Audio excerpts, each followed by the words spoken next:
Hello friends.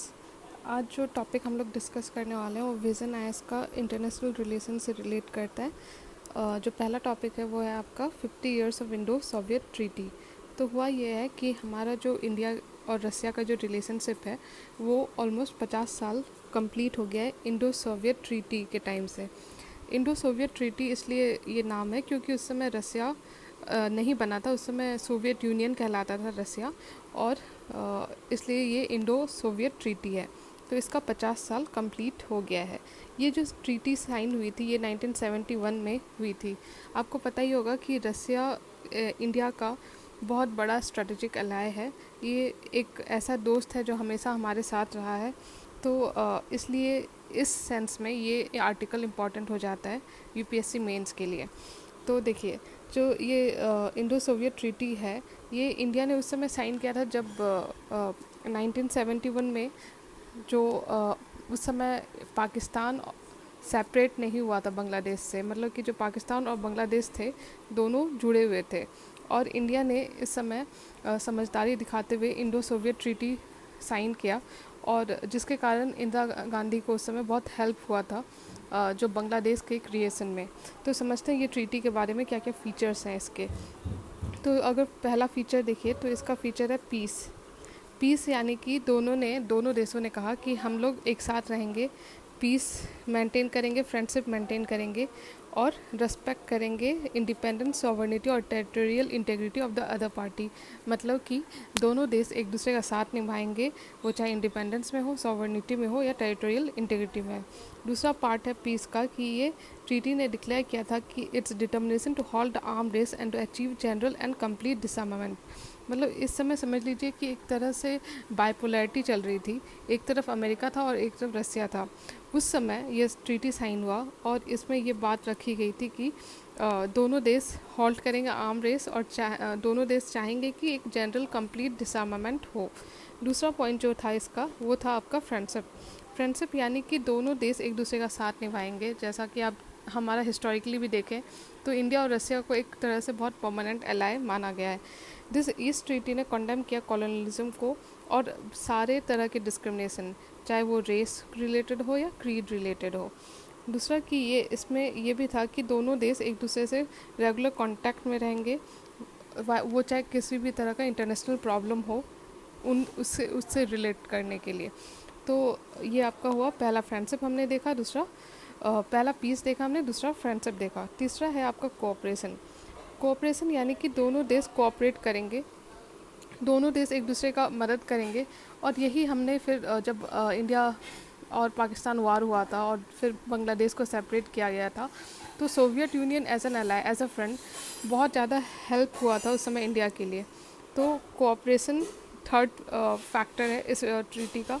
इस treaty में this treaty binds both parties to abstain from providing any assistance to any third party that engages in arm conflict. मतलब कि किसी भी तरह का अगर लड़ाई हुआ, मान लीजिए पाकिस्तान के साथ इंडिया का लड़ाई हुआ, तो दोनों देशों ने ये माना कि हम जो दुश्मन कंट्री है, मतलब इंडिया के लिए पाकिस्तान को रसिया कोई आर्म्स सप्लाई नहीं करेगा।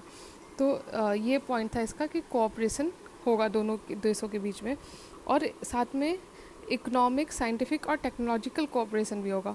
मतलब कि एक तरह से ये देखिए तो एक ये अम्ब्रेला ट्रीटी हुआ जिसमें बहुत सारे एलिमेंट्स दोनों देशों ने कंसिडर करते हुए इंक्लूड किया। इसमें principle of equal mutual benefit, most favoured nation treatment, ये सारे फीचर्स भी थे। ठीक है, अब सिग्निफिकेंस क्या है, ये तो हमने समझा कि क्या क्या फीचर्स थे। ठीक है, लेकिन इस ट्रीटी का सिग्निफिकेंस क्या है, इंपॉर्टेंस क्या है इंडिया और रसिया दोनों के लिए। तो चलिए देखते हैं। पहला है कि दो uphold principle of strategic autonomy. इसमें क्या हुआ कि उस समय बाइपोलैरिटी थी, ठीक है, तब भी इंडिया को एक हेल्प किया कि वो अपना स्ट्रेटेजिक ऑटोनॉमी मेंटेन करे। ये कोई मिलिट्री अलायंस नहीं थी, एक तरह से इससे एक स्ट्रेटेजिक ऑटोनॉमी मेंटेन हुआ। दूसरा कि इंटरनेशनल पैक्ट, ये जो ट्रीटी है एक तरह से एक इंटरनेशनल पैक्ट था जो कि इंडिया ने इंटर किया जस्ट इंडिपेंडेंस के बाद। मतलब इंडिपेंडेंस के बाद एक तरह से ये बहुत इंपॉर्टेंट ट्रीटी था इंडिया के लिए। तीसरा की कन्वर्जेंस ऑफ इंटरेस्ट, दोनों देश जो उस समय का यूएसएसआर था और इंडिया था, दोनों देश समझ रहे थे कि दोनों एक दूसरे के लिए कितने इम्पॉर्टेंट है। तो और बहुत सारे ऐसे एलिमेंट्स थे जहाँ पे उनके इंटरेस्ट कन्वर्ज कर रहे थे। इंडिया एक डेवलपिंग नेशन था, उसे बहुत ज़्यादा रिसोर्सेज की ज़रूरत थी, उसे आर्म्स की ज़रूरत थी, तो उसमें रसिया एक बहुत बड़ा एलाय बन के इमर्ज कर रहा था इंडिया के लिए। उसी तरह रसिया के लिए भी इंडिया का इम्पोर्टेंस था, क्योंकि वो एक नैम को लीड कर रहा था, एक इम्पॉर्टेंट नेशन था इंडिया रसिया के लिए। तो इस तरह से देखा जाए तो कन्वर्जेंस ऑफ इंटरेस्ट भी था। चौथा, कॉन्टेम्पररी सिग्निफिकेंस। ये तो हमने हिस्टोरिकली समझा, लेकिन कंटेम्पररी भी देखें तो जो नया जो मल्टीपोलर वर्ल्ड का जो सिचुएशन अभी है, जो नए नए इंटरनेशनल प्रॉब्लम दुनिया फेस कर रही है, उसमें जो पॉलिटिकली देखा जाए तो इस ट्रीटी का सिग्निफिकेंस अभी भी है। ये जो ट्रीटी है वो हिस्टोरिकली तो इम्पॉर्टेंट है ही, जो इमर्जिंग 21st सेंचुरी का जो सिचुएशन है उसमें जियो पॉलिटिकल एंगल से आप देखें या स्ट्रेटेजिक एंगल से देखें, तो हर एंगल से उसका इम्पोर्टेंस समझ रहा है दोनों, इंडिया भी और रसिया भी। ठीक है, तो इस तरह से हमने इसका सिग्निफिकेंस समझ लिया। अगर हम स्ट्रेटेजिक इम्पोर्टेंस देखें, जो ये नेक्स्ट पॉइंट है कि स्ट्रेटेजिक इम्पोर्टेंस क्या है इंडिया रसिया रिलेशनशिप में, तो उसको आप ब्रॉडली इन पॉइंट्स में डिफ़ाइन कर सकते हो, और ये आप मेंस आंसर राइटिंग में आपका बहुत हेल्प होगा। पहला है कि डिफेंस पार्टनरशिप। इंडिया के लिए रसिया हमेशा से एक मेजर डिफेंस सप्लायर रहा है, वो चाहे टेक्नोलॉजिकल ट्रांसफ़र हो, जॉइंट डेवलपमेंट हो, मार्केटिंग, सेलिंग या एक्सपोर्ट हो इक्विपमेंट का। और रसिया के साथ ये फ़ायदा रहा है कि वो इजीली इंडिया को टेक्नोलॉजिकल ट्रांसफ़र करता है, मतलब सिर्फ आर्म्स या एम्यूनेशन नहीं बल्कि टेक्नोलॉजी भी साथ में ट्रांसफ़र करता है कि इंडिया चाहे तो उस टेक्नोलॉजी को खुद यूज़ करके अपने आर्म्स को मैन्युफैक्चर कर सके। तो डिफेंस पार्टनरशिप, उसी तरह बहुत सारे जॉइंट मिलिट्री एक्सरसाइजेस भी होता है दोनों इंडिया और रसिया के। तो डिफेंस वाइज इंडिया और रसिया का रिलेशनशिप बहुत क्लोज है। दूसरा देखा जाए इकोनॉमिक रिलेशनशिप, इकोनॉमिकली भी देखें तो बहुत ज़्यादा इम्पोर्टेंस है, क्योंकि आपको पता होगा जैसे हमारे जो प्राइम मिनिस्टर हैं मोदी, वो विज़िट किए थे रसिया के फॉरेस्ट को, और वहाँ पे उन्होंने कई सारे एग्रीमेंट साइन किए। उसी तरह बाकी भी जो सेक्टर्स हैं डिफेंस के अलावा इकोनॉमिकली बायलैटरल लेवल पे, तो बहुत ज़्यादा आपको डीपन रिलेशनशिप दिखेगा इंडिया और रसिया का। तीसरा, एनर्जी सिक्योरिटी।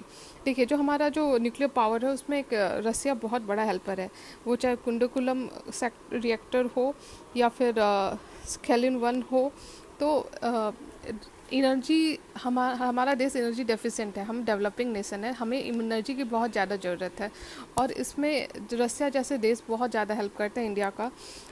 वो आपको कुंडकुलम जो रिएक्टर है उसमें दिखता है। उसी तरह ऑयल और गैस इन्वेस्टमेंट अपॉर्चुनिटीज़ में भी दिखाई पड़ेगा। फिर नेक्स्ट है स्पेस टेक्नोलॉजी। जो स्पेस है वो बहुत एक इमर्जिंग एरिया है, और इंडिया ने इसको बहुत स्टार्टिंग से समझा भी है। स्पेस जो है दोनों का मतलब कि क्लोज अलाइनमेंट दिखा है स्टार्टिंग से ही। वो आपका जो पहला 2 सैटेलाइट रहा है इंडिया का, पहला आर्यभट्टा और दूसरा भास्कर, दोनों में सोवियत यूनियन ने हेल्प किया था इंडिया का। उसी तरह अभी का जो क्रायोजेनिक टेक्नोलॉजी है वो it has provided India cryogenic technology to build heavy rockets. तो टेक्नोलॉजिकल वाइज भी देखें, स्पेस वाइज भी देखें, तो टेक्नोलॉजी में इंडिया का हेल्प कर रहा है रसिया। पांचवा पॉइंट है कि इंटरनेशनल स्टैंडिंग।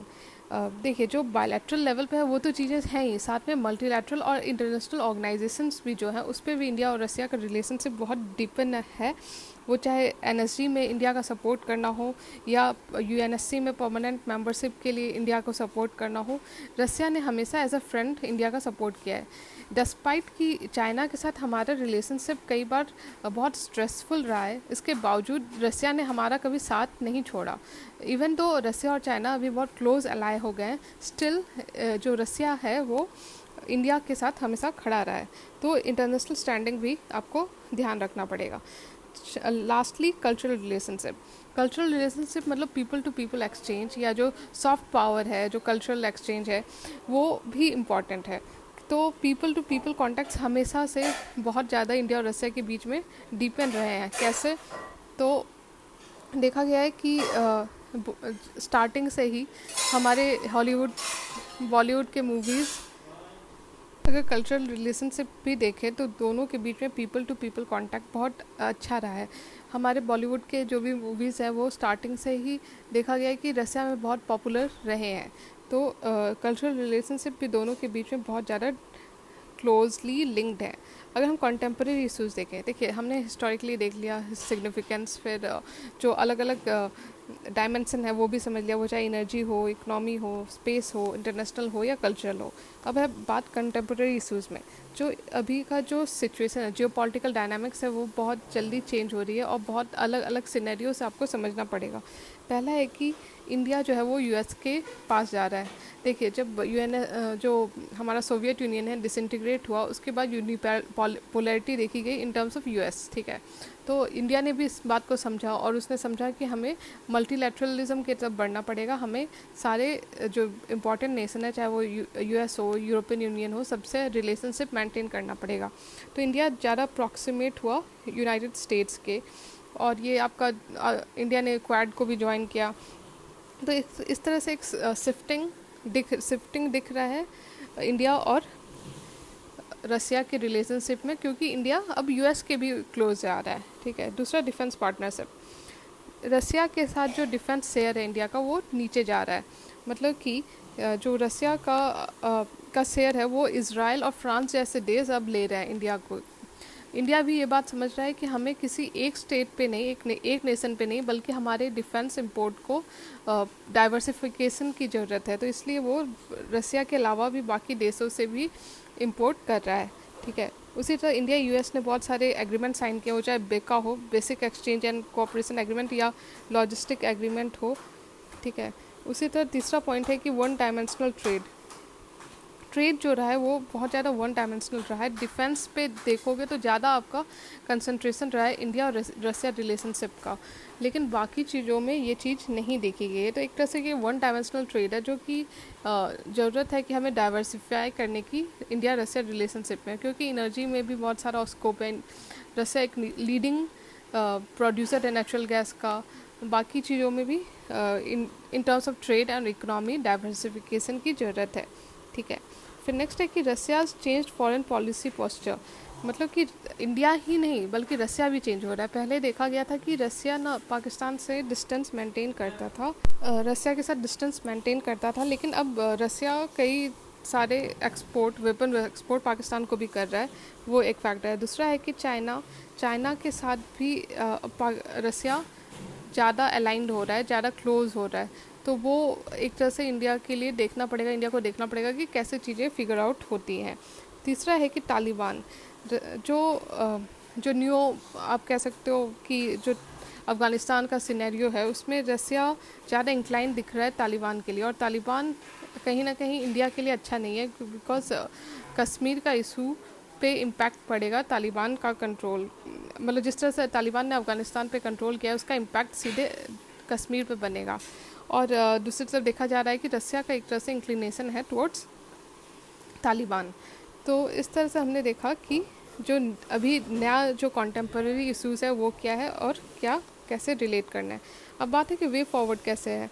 तो वे फॉरवर्ड में तो बात है अब कि वे फॉरवर्ड कैसे होना चाहिए, आगे इंडिया और रसिया कैसे रिलेशनशिप को आगे उनको बढ़ाना चाहिए। पहला तो उनको डाइवर्सिफाई करना चाहिए अपना एरिया ऑफ कोऑपरेशन, मतलब कि इंडिया का जैसे मेक इन इंडिया, इसका फ़ायदा उठा के इंडिया और रसिया रिलेशनशिप को अलग अलग एस्पेक्ट में डाइवर्सिफाई करना चाहिए। मतलब कि किसी एक सेक्टर जैसे कि डिफेंस हो गया, उसमें कंसंट्रेट करने के बजाय हमें डाइवर्सिफिकेशन की ज़रूरत है। उसी तरह जो मल्टीलैटरल ऑर्गेनाइजेशन है जिसमें इंडिया और रसिया दोनों पार्ट हैं, वो चाहे ब्रिक्स हो, G20 हो, ईस्ट एशिया समिट हो और SCO हो, इन सारे प्लेटफॉर्म्स को यूज़ करके दोनों को अपने रिलेशनशिप को और ज़्यादा डिपेंड करना चाहिए। और देखिए जो नए नए आयाम आ रहे हैं कोऑपरेशन के, उनको भी इन दोनों देशों को एक्सप्लोर करना चाहिए, जैसे counter terrorism, cyber security, Afghanistan conflict, outer space, climate change, ठीक है। उसी तरह दूसरा पॉइंट है कि पाइवट टू एशिया, मतलब कि जो Russia would also benefit from diversifying its relationship across the region. मतलब कि जिस तरह इंडिया को के लिए रसिया इंपॉर्टेंट है, रसिया के लिए भी इम्पॉर्टेंट है इंडिया, ठीक है। तो जिस तरह से चाइना इमर्ज कर रहा है और ख़ुद को एक हेजमॉन बना रहा है इन एशिया, तो रसिया ये भी नहीं चाहता कि चाइना टोटल एक पावर बन जाए, यूनिपोलर पावर बन जाए in Asia as a nation. तो उसके लिए चाइना को बैलेंस करने के लिए भी रसिया को भी इंडिया की ज़रूरत है, ठीक है। तीसरा पॉइंट है relevance in Indo Pacific reason. India would benefit from a close cooperation Russia in the Indo Pacific. देखिए इंडो पैसिफिक रीजन का इम्पोर्टेंस यूएस भी समझ रहा है, यूरोपियन यूनियन भी समझ रहा है, जर्मनी, फ्रांस और साथ में रसिया भी समझ रहा है। लेकिन इसके लिए ज़रूरी है कि इंडिया का इम्पोर्टेंस समझे Russia as a in a Indo Pacific region के लेंस में, ठीक है। लास्टली स्ट्रेंथन करने की ज़रूरत है यूरेशियन प्रेजेंस। मतलब कि ये जो यूरेशियन पार्टनरशिप है ये रसिया और सेंट्रल एशियन नेशन का बन के मिल के यूरेशियन इकोनॉमिक यूनियन बनाया है इन्होंने। तो ज़रूरत है कि इसको भी और ज़्यादा इंडिया का भी को भी लिंक करके एक ज़्यादा डिपेंड करना चाहिए टाई अप। मतलब कि रसिया के साथ साथ बाकी जो सेंट्रल एशियन नेशन है उनको उनके साथ भी इंडिया को रिलेशनशिप एक्सप्लोर डिपेंड करने का एक्सप्लोर करना चाहिए। तो इस तरह से हमने ये पूरा समझ लिया। तो that's it for now. Thank you.